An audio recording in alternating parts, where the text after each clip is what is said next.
Yes, it all started out as a mild curiosity in the junkyard. And now it's turned out to be quite a great spirit of adventure, don't you think? It's awfully swollen. Well, that settles it then. Yes, you need to stay here. We shall be as quick as we can. And you bathe that ankle. What you need is a jolly good smack bottom. Come on. You're the cause of this disaster. And you both knocked both Susan and I unconscious. Grandfather! Listen, Susan, please. I've double-locked the doors. You can't get in. Now move back, child, where I can see you.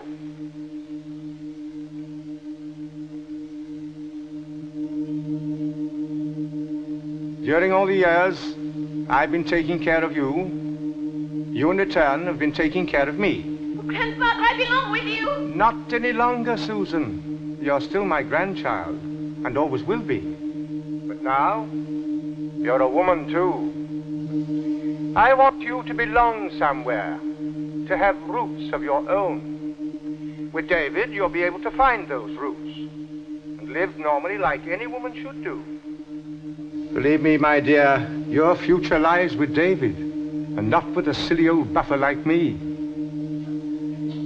One day, I shall come back. Yes, I shall come back.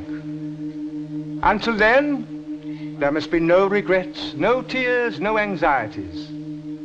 Just go forward in all your beliefs and prove to me that I am not mistaken in mine.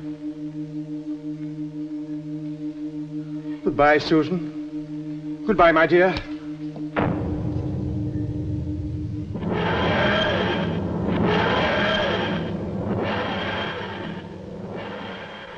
That sun will be up in a minute, and we've no food, with no water, no shade. Get out! Get out! Oh, what's the matter?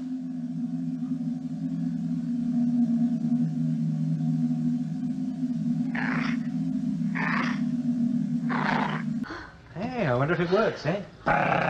Chesterton, this is no time to be playing cowboys and Indians. Doctor, I might have shot a hole right in the middle of you. Is that so? We have a very serious problem on our hands, and what are you doing with this anyway? Put it back in there. No, Doctor, this might come in very useful. Thank you, but don't call me Doc. I prefer Doctor. Do you mind? There are two things you can do. One, sit there until you get your breath back, and two, don't call me Doc. Now, do I make myself clear? Well, I don't know that I was under any obligation to report my movements to you, Chesterfield. Chesterton. Oh, Barbara's calling you.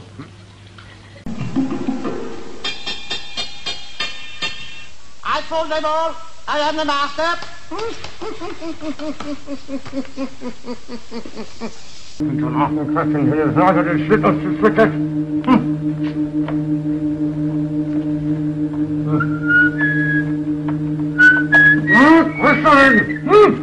can I do anything to help?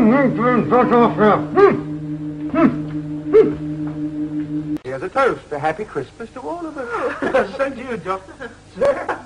Incidentally, a happy Christmas to all of you at home. If the toy maker loses the game, his world will vanish, but he has the power to build a new one. How? The toy maker is immortal. He's lasted for thousands of years. Very occasionally, of course, he loses the game, and then he has to pay the price. That price is the loss of his world? Yes, but he himself is not destroyed. He goes on forever. So we can't leave. There must be a way.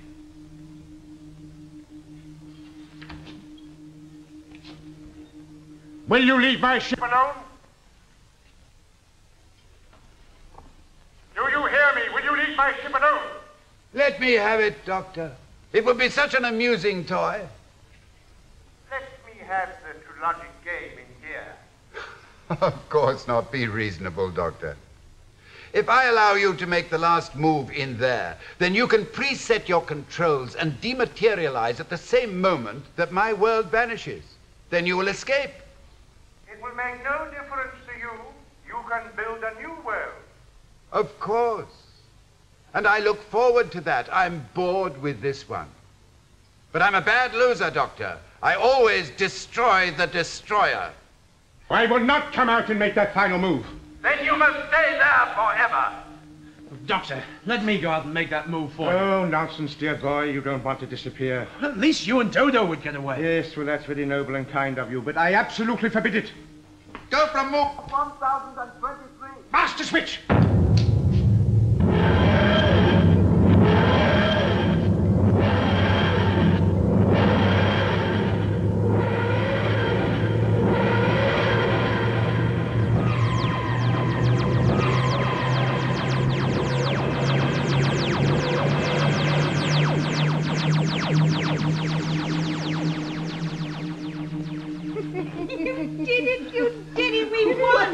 Doctor, but how was it done?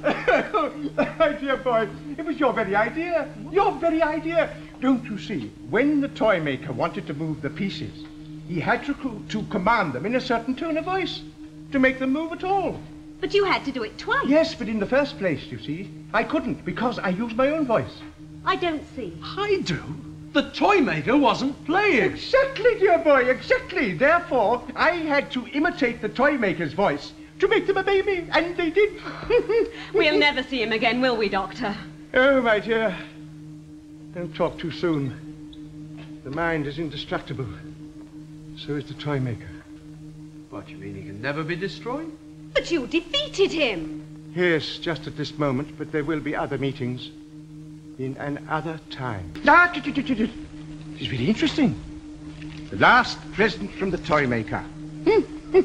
I wonder. Oh! Doctor, what's wrong?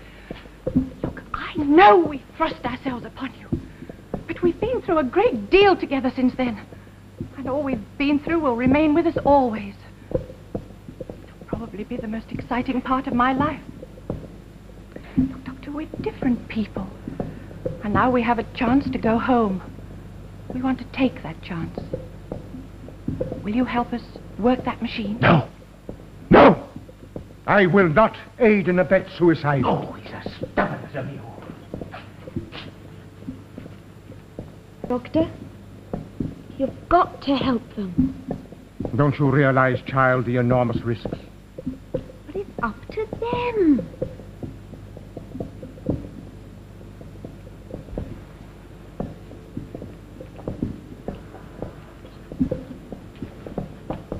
Do you both realize the enormous risks?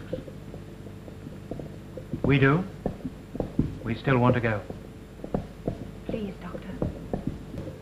Follow me. Come along.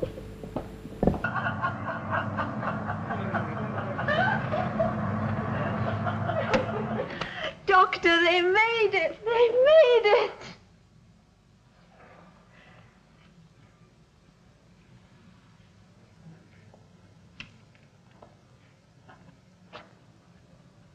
I shall miss them. Yes, I shall miss them. Silly old fusspots. Come along, my dear. It's time we were off. Be pleased to know I've arranged the fires for your colleagues. There you are, my dear fellow. I knew you'd come back. Now, which fires? What are they for, Here it is, my dear. There's the TARDIS. Safe and sound. Didn't I tell you so? Oh, am I glad to see that old police box again. Oh, glad indeed. Well, we will start climbing down the cliff and get aboard as soon as we can. It's going to be an invasion shortly. What, you mean any minute now the Viking fleet's going to sail past here? Yes, my boy, yes. And history will be allowed to take its natural course. You know, I'm beginning to like the idea of being a crew member on a time machine. A crew member? You'll be lucky. He's the crew. We're just the passengers. Yes, and both very welcome ones, my dear. Come along, come along. Come on, come on. Feelings? I do not understand that word. Emotions, love, pride, hate, fear. Have you no emotions, sir? Come to Mondas and you will have no need of emotions. You will become like us.